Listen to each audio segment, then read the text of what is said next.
In this video, I want to talk about your current breathing strategy. And we want to do some tests. They are subjective tests, not really very reliable tests, because they depend on how you perceive your current situation. We want to use our hands for the following tests. They should just give you an idea of where you get your air in your rib cage or in your belly. And we want to use our hands, but you can also sit in front of a mirror because it will give you feedback. You will see movement reflected to you. If you don't have a big mirror in front of you, you can also place another mobile phone or a little mirror in front of you to get an idea of your current breathing strategy. The emphasis is on current breathing strategy because we want to do a pre-test so that at a later stage we can do a post-test. And then we can compare. Have our measures, has this course improved your situation? You might still feel similar, your tension headaches, any pain might still be there, but your breathing strategy might have improved. So you can assess and reassess your situation with these simple tests. Okay, we want to use our hands. So get yourself in a seated position, upright. It can be the way I'm sitting, can be in a chair. You can also retest all those tests in a lying position and also in a standing position, because based on our body position, our breathing strategy changes. But now we want to focus on sitting breathing. So use your hands, place them on your lower ribs, and make sure that your middle fingers that they touch. And then take a deep inhale. And maybe you can see, just like with me, that your fingers move apart, and when you exhale, they overlap. This is the movement of your diaphragm visualized. So make sure that your middle fingers touch, and then make sure that your fingers don't slip away. They shouldn't slip. Keep them locked in position, but inhale. And as you can see, there's about an inch space between my fingers right now. And as I continue to talk to you and explain, you can see that the middle fingers are overlapping because I'm using air. Now inhale again. And exhale. And you can see that my fingers are overlapping a lot. Okay, this is your diaphragmatic movement visualized. It's a sideways movement among a forwards and a backwards movement. Okay, it's like a sphere, like a ball that is inflating. It can be that you didn't feel anything of what I just visualized. Then place your hand on your belly and one below your neck, just on your collarbones perhaps. And now inhale and exhale. Can it perhaps be that your belly does most of the work and you feel that your lower hand is pushed forwards? Okay, then that can be an explanation why you didn't feel much lateral sideways movement here. It can also be that you draw most of your air up here, that your belly doesn't inflate much, but that you can feel the air fill up here in your pectoral muscle area. It can also be that it's balanced, that you draw air here in your belly just as much as you're drawing up here, and that your lateral movement is a bit constricted. It can also be quite balanced in the sense of a 360 breath. Okay.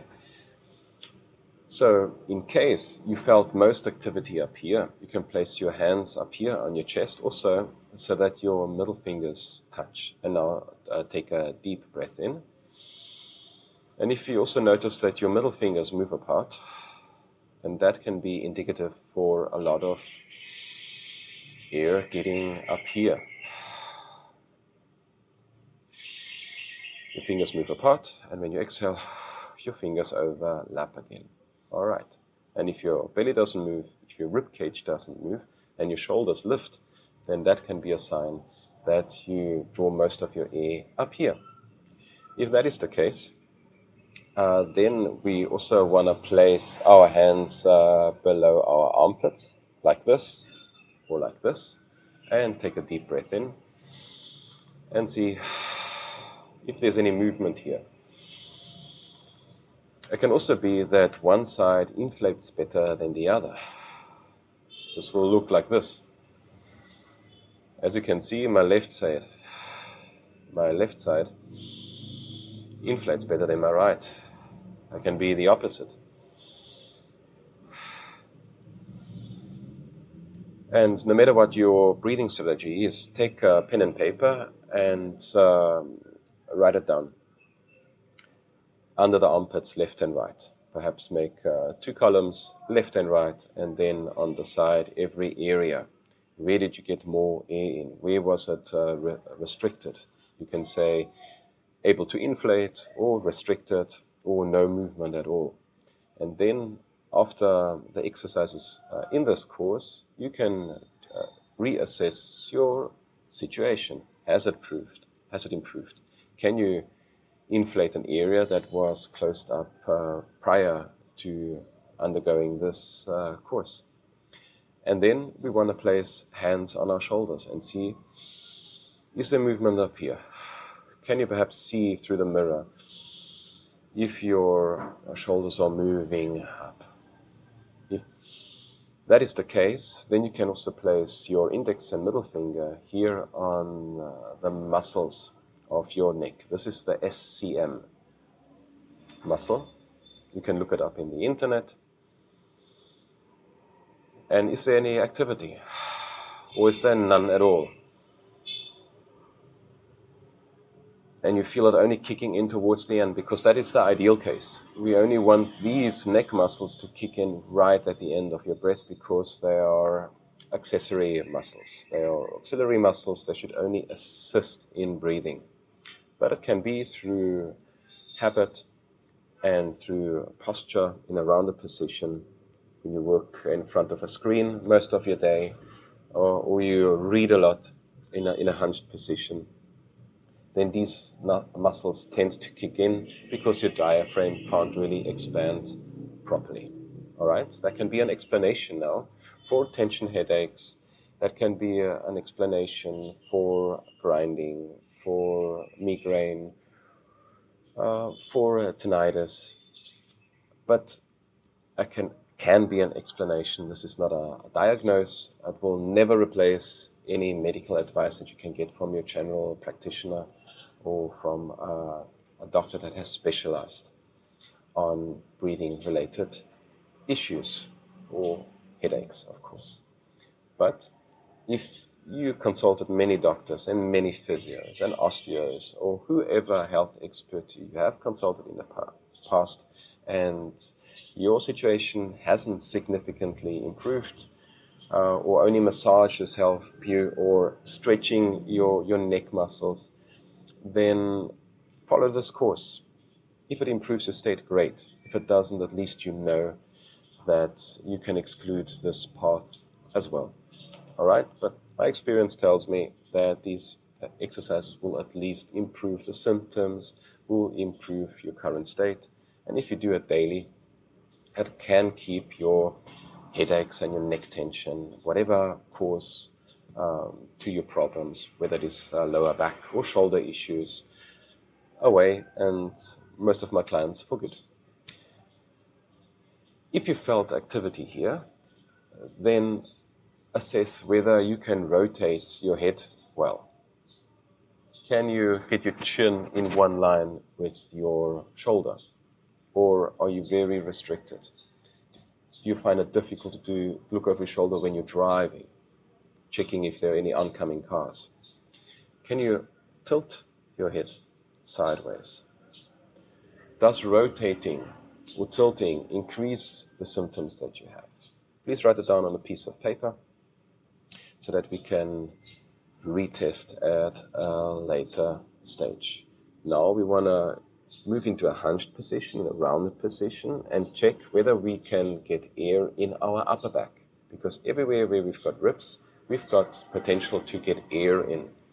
And most of our problems originate also from a restricted upper back. That means you're too much in extension and you lock up the ribs and they can't inflate with air. It can be that you've got a dowager's hump and that your diaphragm is restricted. And even if you're in a hunched position, it doesn't mean that you can draw air in that region. So place your hands here on the sides and feel if you can get any air in here.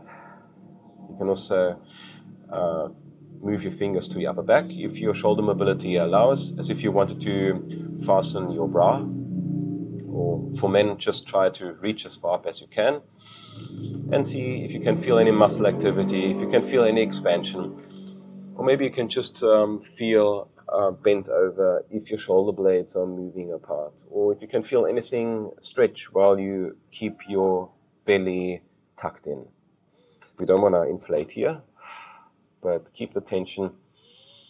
Inhale, and maybe you can feel that something is expanding. All right? So these tests are subjective tests. They are subject to you and how you feel and what you perceive.